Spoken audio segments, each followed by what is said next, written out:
शामिल साहब, जिस तरह से हम देखते हैं मॉनसून में हवा में नमी जो है उसका तनासुब बढ़ जाता है, जिसकी वजह से हमारी स्किन पर भी बहुत ज़्यादा इफेक्ट आ रहा होता है। तो ऐसे में इस मौसम के दौरान स्किन की कैसे केयर करनी चाहिए?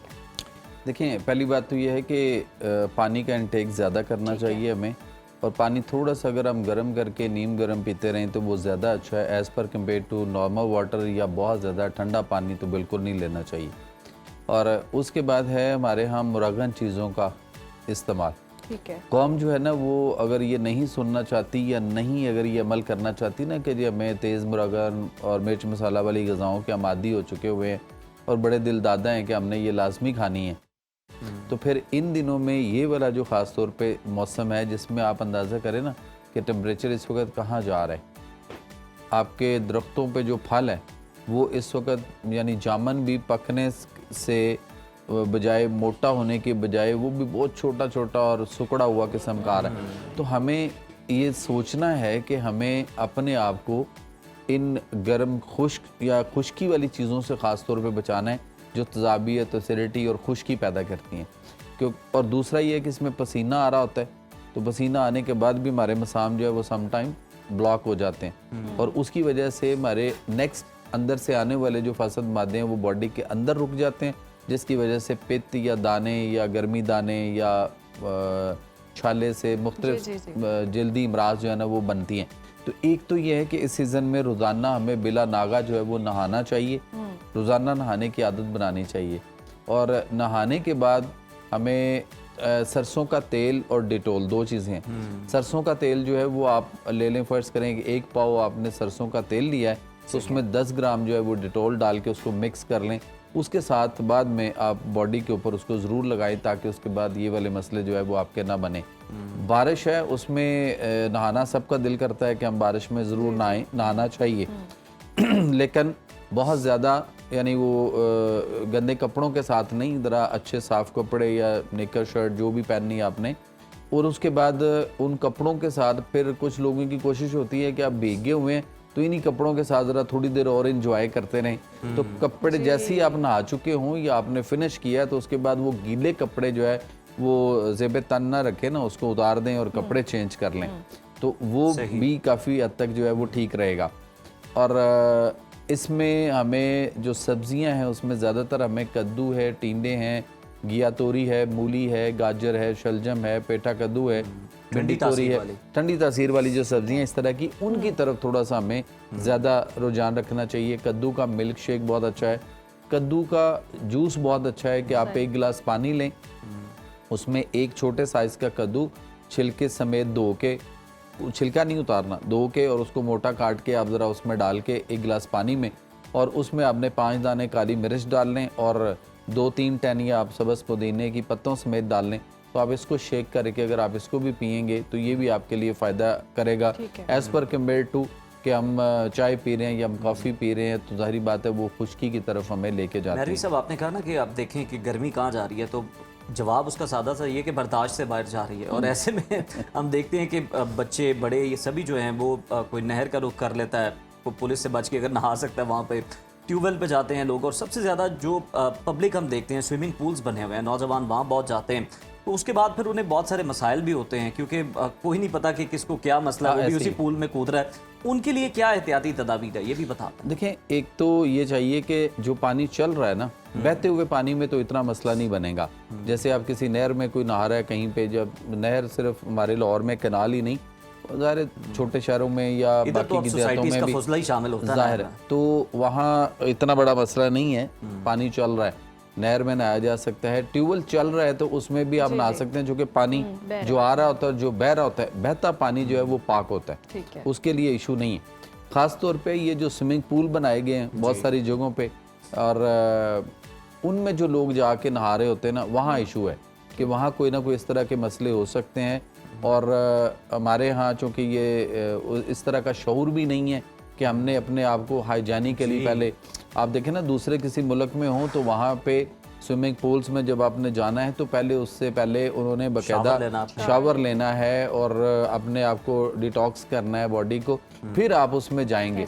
तो यहाँ तो ये है कि कपड़ों समेत नहाना ही हम वही। कर रहे होते हैं और नहाना इतने लोग नहा रहे होते हैं फिर भी पानी कम नहीं हो रहा होता, बढ़ ही रहा होता है। वही। जाहिर है वो जब आप ज़्यादा देर मतलब ठंड आप- में रहेंगे तो आप कुछ ना पता कुछ नहीं और किस भी। तरफ खैर जा रहे हैं। हम ये भी बात कर लेते हैं कि स्किन के ऊपर ना अक्सर इसी मौसम में खारिश भी शुरू हो जाती है, लोगों को बहुत ज़्यादा एलर्जी।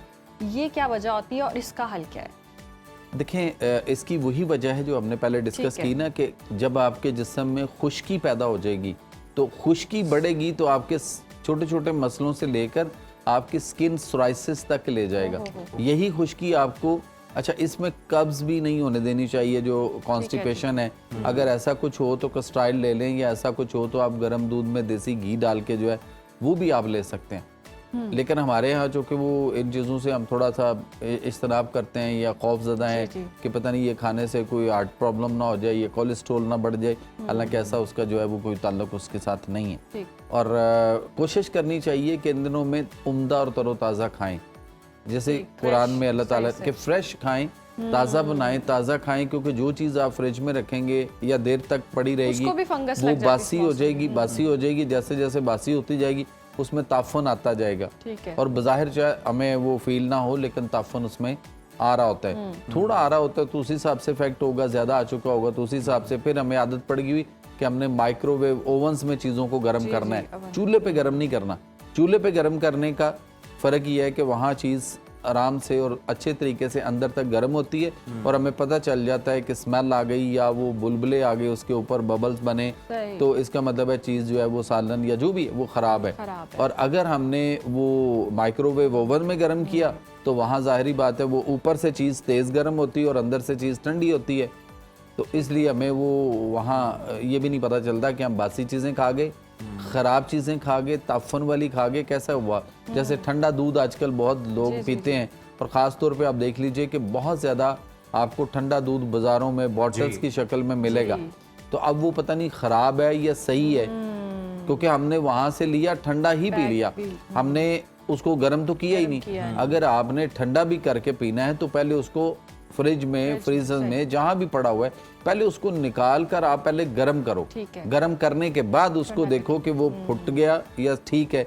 अगर फुट गया हुआ है तो फिर ख़राब है, पॉइजन है। और अगर नहीं फुटा तो फिर ठीक है, फिर आप उसके बाद अगर आप ठंडा ही पीना चाहते हैं तो फिर ठंडा कर लें, सही। ताकि आपको अंदाज़ा तो यानी बाजार से जो ठंडा मिल रहा है बॉटल्स के अंदर, जो बड़ा फैंसी सा उन्होंने बादाम वगैरह बताया, क्लेम किया कि हमने डाले, वो लेके नहीं पीना चाहिए क्योंकि वो खराब भी हो सकता है। उसका पता ही नहीं ना कि आपको कि अगर वो खराब हुआ जी, तो ठंडा दूध जो है ना, वो जैसे मैंने ठंडे की बताया वजह कि से पता नहीं ही नहीं चलेगा। चलेगा। तो नहीं पता चलेगा एक तो बार गर्म करके आप सही पी रहे हैं या खराब वाला पी गए, पॉइजन टाइप पी गए, आपको कोई पता नहीं, क्योंकि उसमें ना तो स्मेल आएगी ना ही उसका टेस्ट चेंज होगा कूलिंग की वजह से। तो ऐसे में ये खाने पीने की खैर एहतियात बहुत ज़्यादा ज़रूरी है। अच्छा, बच्चों का हम देखते हैं, छोटे बच्चों की खासतौर पर स्किन बहुत ज़्यादा सेंसिटिव डायपर होती भी है लगाए होते हैं। और इतना प्रॉब्लम होता है, रैशेस भी उनको हो जाते हैं गर्मी की वजह से, फिर पित्त बहुत निकलती है, दाने बहुत निकलते हैं। इसका क्या हल है? अच्छा, उसके लिए ये है कि ये चाहे बड़ों को हो या छोटों को या बहुत बच्चों को, किसी दौर में हम तो उस मराहिल से गुजरे हैं। अपने दौर में हमने देखा है, जब बहुत छोटे थे तो अंदाज़ा नहीं था, लेकिन जब थोड़ा बड़े होना शुरू हुए तो थोड़ा थोड़ा समझ आना शुरू हो गई। हमें ये करना चाहिए कि वैसे तो वो तारा मीरे का तेल डायरेक्ट लगाएं तो बहुत ज़्यादा चुभन या जलन करता है। हमने वो भी भुगता है दौर के, हमें डायरेक्ट लगाया जाता रहा है, माएँ लगा देती होती थी और बहुत ज़्यादा वो चुभन करता था। लेकिन अब चलें, उसका हमने अल्टरनेट थोड़ा सा ढूंढा है कि 1 पाव जैतून का तेल हो और उसमें आप आधा पाव जो है वो तारा मीरा का तेल मिक्स कर लें, दोनों को मिक्स करके वो रख लें। तो इसको जब आप लगाएंगे तो आपको ज़रा भी जलन, बर्निंग जो है वो जो उसकी होती थी चुभन सी, वो नहीं होगी। और आप इसको कम से कम कोशिश करें कि 2 दिन के बाद, 3 दिन के बाद, हफ्ते में 2 दफ़ा, 3 दफ़ा, या कम से कम नहीं टाइम मिलता तो हफ्ते में कम से कम 1 दफ़ा अगर हम अपनी स्किन के ऊपर इसको मसाज करें, रात को मसाज करके सो जाएं, या दिन को किसी वक्त अगर जिसके पास टाइम है वो दोपहर के वक्त मसाज करे और 1-2 घंटे ज़रा उसको लगा रहने दे और उसके बाद वो गर्म पानी से नहा ले या नीम गर्म पानी से नहा ले, तो ये भी बहुत अच्छा है, जो हमें स्किन के इन मसलों को वैसे ही नहीं सब होने ये उस देता। चीज़ के मुतबादिल है जो महंगी महंगी ब्रांडेड क्रीमें बच्चों के लिए खरीदी जा रही होती है। सर वो कभी भी नहीं लेनी चाहिए, इसलिए कि उसके अंदर केमिकल्स हैं, उनके अंदर स्टीराइड्स हैं, उनके अंदर और बहुत सारा मतलब ऐसी चीज़ें हैं जिसको जो कि वक्ती तौर पे तो वो ठीक है, लेकिन लॉन्ग टाइम अगर उसको हम देखें तो फिर आप देखें ना कि स्किन हमारी ख़राब हो रही होती है। फेशियल की कितनी चीज़ें हैं जो स्किन ख़राब कर रही होती हैं, गोरा होने की कितनी चीज़ें हैं, तो हम गोरा इस तरह नहीं होंगे ना जिस तरह से गोरा होने की कोशिश हो रही है। तो हमें अपनी खुराक को, अपने आदात को, अपने तौर तरीके को, अपने तर्ज ज़िंदगी को ठीक करना अच्छा पड़ेगा। मेहरवी साहब, तर्ज ज़िंदगी भी चेंज कर लें, खुराक भी खा लें, लेकिन जितनी गर्मी है, कोई बाहर जाता है जिसकी जॉब ही ऐसी है, आउटडोर काम करना है उसने, उसको पसीना आ गया और पसीने की वजह से भी उसकी स्किन जो है वो ख़राब हो रही है, तो वो इसमें देखिए पानी गर्म करके ठीक है। उसमें आप इन दिनों में तो ख़ास तौर पे पानी गर्म करके उसमें आप काला नमक जो होता है ना वो पिसा हुआ आपके पास होना चाहिए, बहुत ज़्यादा पाउडर फॉर्म में हो, ठीक है, यानी आप उसको खुद पीस लें, खल कर लें और उसके बाद दुपट्टा होता है दुपट्टे में से छान लें ठीक। तो बहुत बारीक पाउडर की तरह वो निकल आएगा। तो ये हर घर की ज़रूरत है, ये होना चाहिए, हर घर में होना चाहिए। इसके फ़ायदे बता देता हूँ कि पहली बात तो ये कि अगर किसी को लूज़ मोशन शुरू हो या किसी को उल्टियाँ आ रही हैं या दोनों काम है या हैज़ा हो गया है, ठीक है ना, तो इसमें या अगर उधर पसीना ज़्यादा आता है, जो आपने सवाल किया पसीना ज़्यादा आ रहा है और उस पर प्रॉब्लम आ रही, तो उसके लिए ये है कि आप 1 गिलास गर्म पानी और उसमें दिन में 2-4 टाइम में आप काला नमक जो है वो 2-3 चुटकी उसमें डाल लें।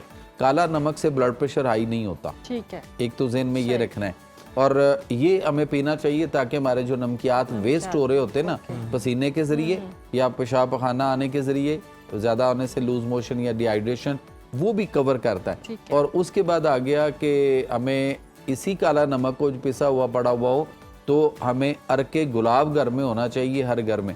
तो अरक गुलाब जो है वो 1 कप गर्म कर लें, तेज़ गर्म, 1 मग, और उसके अंदर आप उसकी ½ टीस्पून काला नमक जो पाउडर था वो डाल के उसमें मिक्स करके, तो आप इसको अगर आप लेंगे तो आपके अगर मैदे में दर्द होना शुरू हुई है कोई तो इसके लिए भी बहुत अच्छा है, अगर आंतों में पेट में कहीं दर्द है उसके लिए भी बहुत अच्छा है। इवन दो अगर आपके कोई हार्ट की पेन्स आना शुरू हो जाए तो हार्ट पेन जाहिर है आप 1122 को कॉल करेंगे या किसी को बुलाएंगे या घर में कोई गाड़ी वाड़ी का कोई अरेंज होगा या हॉस्पिटल जाने तक, तो आप इसको गर्म करके फौरी तौर पे पिलाना शुरू कर दें। अरके गुलाब में ½ टीस्पून काला नमक पिसा हुआ डाल के पाउडर और मिक्स करके उसको गरम गरम पिलाएं ज़रा सिप ले लेके, तो ये आपकी हार्ट पेन को भी रोकता है और हार्ट अटैक को सुइर होने से और ज़्यादा खदशात पर पहुंचाने से या ख़तरे में डालने से बहुत बेहतर है कि हम ये काम तो फौरन हो सकता है ना, 1122 आने में भी 5-7 मिनट लगता है। जाने से पहले आप ये काम जो है वो कर सकते हैं और आपको इससे अफाका भी होगा। बहुत शुक्रिया जमील मेहरवी साहब आपके वक्त का।